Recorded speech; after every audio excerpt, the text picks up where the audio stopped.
Hello guys, welcome और welcome back to my YouTube channel train your brain.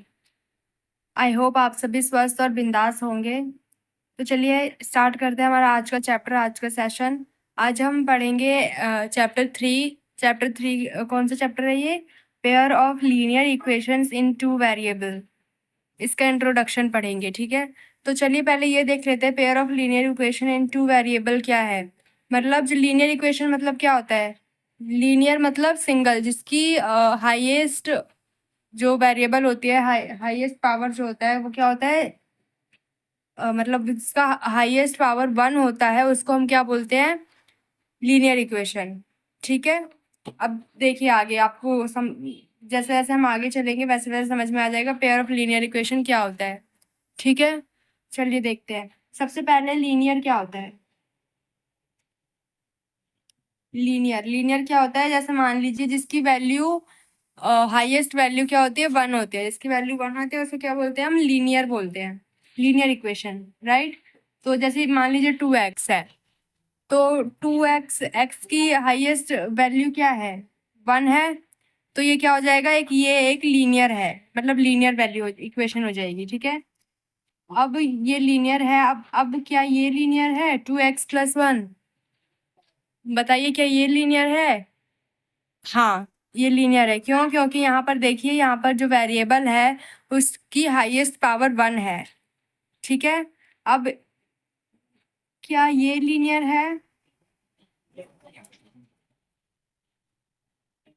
हाँ जी, ये भी लीनियर है। क्यों? क्योंकि यहाँ पर देखिए, बेशक यहाँ पर x और y वेरिएबल दिया हुआ है आपको, बट दोनों की ही जो पावर है वो कितनी है? 1 है। मैंने क्या बताया कि जिसकी हाईएस्ट वैल्यू जो होगी वो 1 होगी, उसको हम क्या बोलेंगे? लीनियर बोलेंगे। ठीक है। अब इक्वेशन क्या होता है? ये तो हमने लीनियर पढ़ा।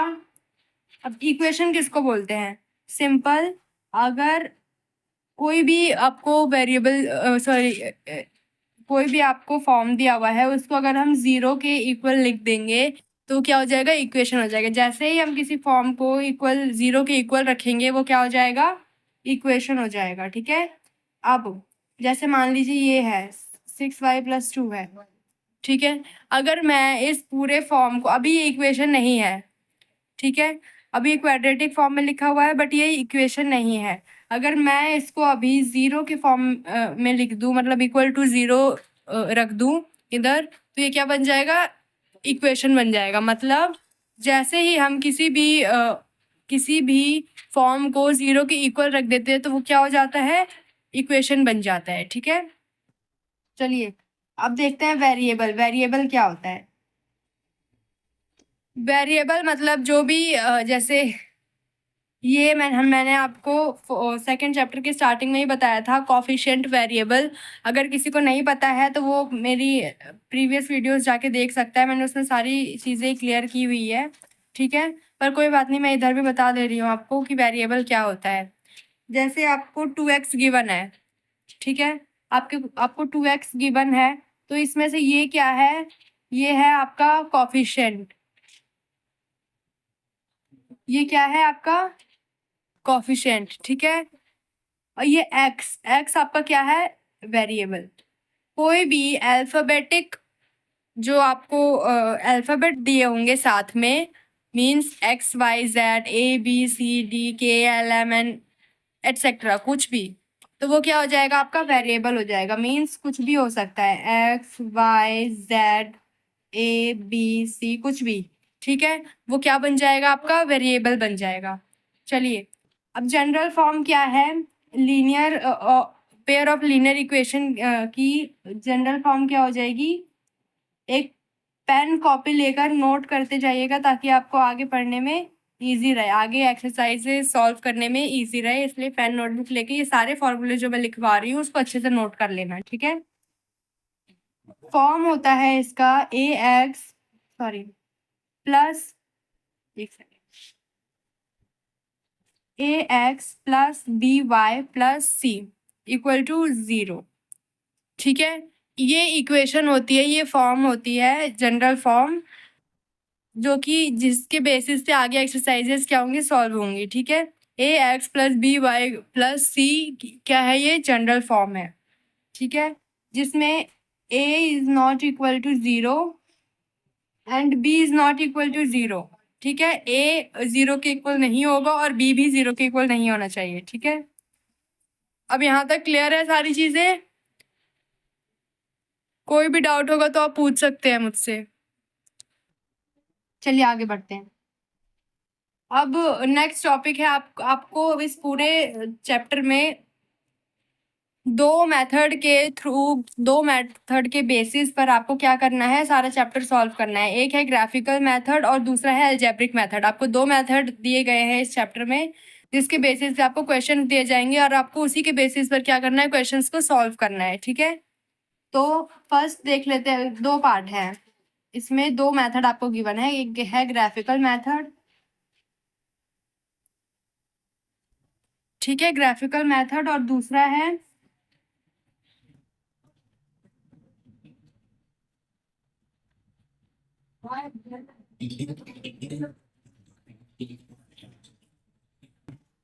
Algebraic.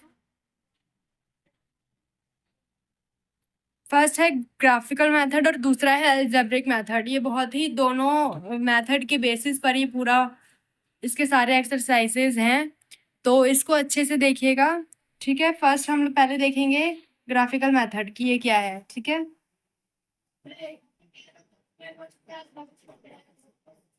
Graphical method, graphical method में क्या है, 3 पॉइंट्स हैं इसके। ठीक है, equation having unique solution,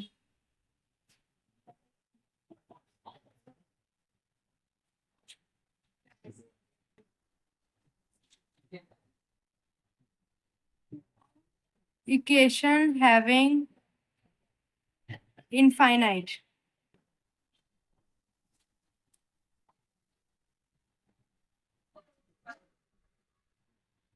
equation having no solution. ठीक है, अब जरा ध्यान से देखिएगा। ओके, आपको यहाँ पे बताती हूँ मैं। आपको जैसे ग्राफिकल आपको क्वेश्चन दिया जाएगा, ग्राफिकल मेथड से आपको एक इक्वेशन दे दी जाएगी, मतलब ऐसे 0 3x plus 2y equal to 0।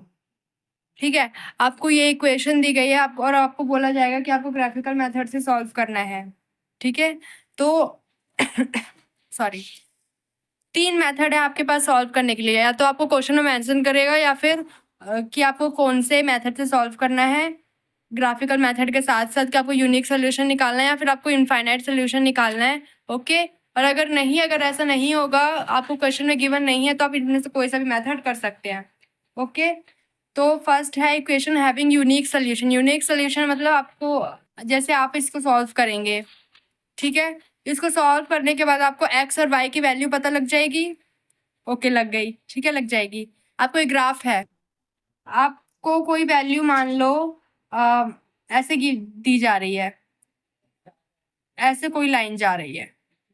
ठीक है, जहां पर भी पॉइंट्स क्रॉस ना करें, ठीक है, तो वो क्या हो जाएगा, उसका वो कौन सी कैटेगरी में आ जाएगा, नो सोल्यूशन की कैटेगरी में।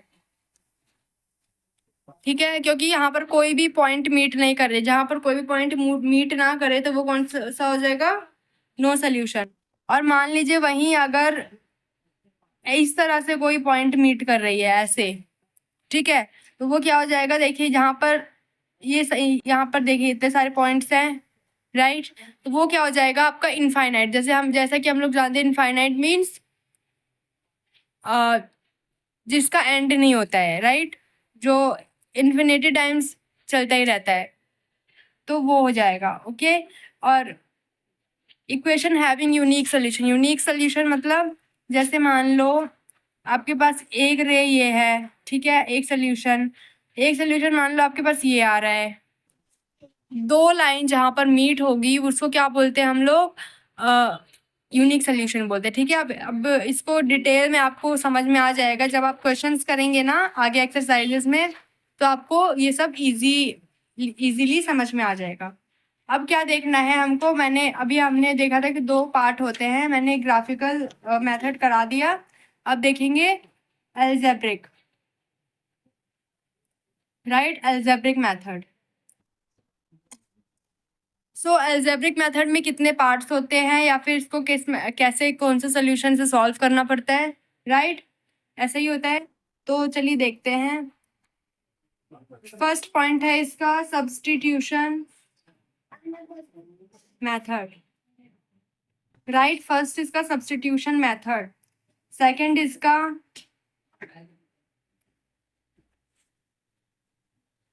एलिमिनेशन मेथड, थर्ड है क्रॉस मल्टीप्लिकेशन मेथड।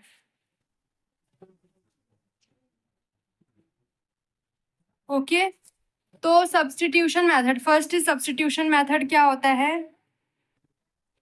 जैसे आपको 2x plus y equal to 0, 3x plus 2y equal to 0, आपको सब्स्टिट्यूशन मेथड में मैं मोटा मोटा बता रही हूँ, बाकी डिटेल में एक्सरसाइज में करेंगे, ठीक है। कई ऐसे ही क्वेश्चंस हैं एक्सरसाइजेस में, इसलिए मैं यहाँ पर थोड़ा शॉर्ट में ही बता रही हूँ। सब्स्टिट्यूशन मेथड में क्या होता है, जैसे आप ये मान लीजिए कि पहले x की वैल्यू निकाल लीजिए, 2x इक्वल टू वाई को इधर ले जाएंगे, y, okay, x equal to y upon में 2 ये हो जाएगा, ठीक है। तो अब क्या करेंगे, ये x की वैल्यू हमें आ गई, अब x की वैल्यू को क्या करेंगे, इस पूरे में पुट कर देंगे, या इसको आप लेट कर लो इक्वेशन 1, इसको लेट कर लो इक्वेशन 2, ठीक है। अब इक्वेशन 2 में 1 की वैल्यू, x की वैल्यू पुट कर देंगे, क्या आ जाएगा, x की वैल्यू पुट करने के बाद हमारे पास y की वैल्यू आ जाएगी। अब y की वैल्यू आ जाएगी तो y की वैल्यू क्या करेंगे, इक्वेशन 1 में पुट कर देंगे, बस सोल्यूशन निकाल दो। बहुत ही इजी है, ज़्यादा कोई टफ नहीं है। एलिमिनेशन मेथड, एलिमिनेशन मेथड में क्या करना होता है, जैसे 2x प्लस वाई अपॉन में 3x प्लस 2y मान लो, ऐसे है, उसको क्या करना होता है, डायरेक्टली सॉल्व कर देना होता है इस वे में, राइट, इस वे में इसको सॉल्व कर देना होता है, बस आगे यहाँ पर जो सॉल्यूशन आएगा वही आपका सॉल्यूशन हो जाएगा। बहुत ही ईजी है, ज़्यादा कोई भी पंगा नहीं है इसमें, ज़्यादा कुछ ऐसा नहीं है कि बहुत ही टफ है, बस थोड़ी सी समझने की बात है। और प्लीज़ वीडियो को कोई भी स्किप मत करना, अगर आप स्किप करेंगे तो आपको आगे की चीज़ें समझ में नहीं आएगी। क्यों, क्योंकि सारे पॉइंट्स, सारे मेथड्स एक दूसरे से कनेक्टेड हैं, राइट, एक दूसरे से कनेक्टेड हैं, तो आप अगर स्किप करेंगे तो आपकी कनेक्टिविटी टूट जाएगी और आपको समझ में हो सकता है ना भी आए, ठीक है, इसलिए बिना स्किप किए पूरी वीडियो देखना। अब है थर्ड है आपका cross multiplication method, right, cross multiplication method. अब क्रॉस मल्टीप्लिकेशन मेथड में क्या होता है, सिंपल, 2x प्लस वाई है ना, मान लो ये x की वैल्यू है आपकी, ठीक है, अपॉन में 3x plus 2y equal to x plus upon में y, ऐसे कर लो या तो, ठीक है, इसको क्या कर दो, क्रॉस मल्टीप्लाई कर दो, सिंपल, इसको इससे मल्टीप्लाई कर दो, इसको इससे मल्टीप्लाई, बहुत ही इजी स्टेप्स है क्रॉस मल्टीप्लाई में, इससे ज़्यादा कुछ नहीं होता है।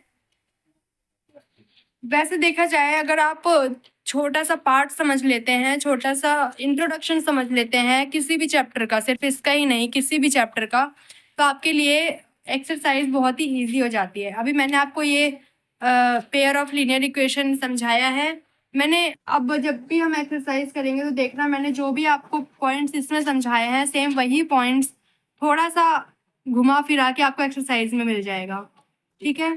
तो अच्छे से नोट कर लेना इन सारे पॉइंट्स को, ये जो भी पॉइंट्स मैंने आपको दिखाए हैं ना, अभी कराए हैं, वो सारे पॉइंट्स को आप अच्छे से नोट कर लेना एक नोटबुक में, ओके, और ताकि हम आपकी आगे की हेल्प कर पाएँ आगे नेक्स्ट एक्सरसाइज में, और आपको ज़्यादा अच्छे से समझ आ जाए, ओके। अगर आपको ये वीडियो हेल्पफुल लग रही है, अगर आपको ऐसा लग रहा है कि हाँ मतलब समझ में आ गया, तो आप अपने फ्रेंड्स को भी ज़रूर शेयर करें ताकि उनकी भी थोड़ी सी हेल्प हो जाए। और हम अभी इस समर वैकेशन में लगभग लमसम अपना हाफ सिलेबस मैथ्स का कंप्लीट कर लेंगे, ठीक है। तो आप हमारे साथ हमारे चैनल पर बने रहिएगा, ओके, ताकि आपका जल्दी जल्दी सारा सिलेबस कंप्लीट हो जाए, ताकि आपको रिवीजन करने का ज़्यादा टाइम मिल जाए, ठीक है। तो अगर वीडियो पसंद आई हो तो लाइक, सब्सक्राइब और कमेंट ज़रूर कर लेना। अगर कोई भी डाउट होगा तो कमेंट में आप मुझे क्वेश्चन कर सकते हैं। ओके, चलिए मिलते हैं नेक्स्ट सेशन में, जिसमें हम 3.1 एक्सरसाइज करेंगे। ओके, फिलहाल ये रिवीजन कर लेना अभी थोड़ी देर तक। ओके, चलो।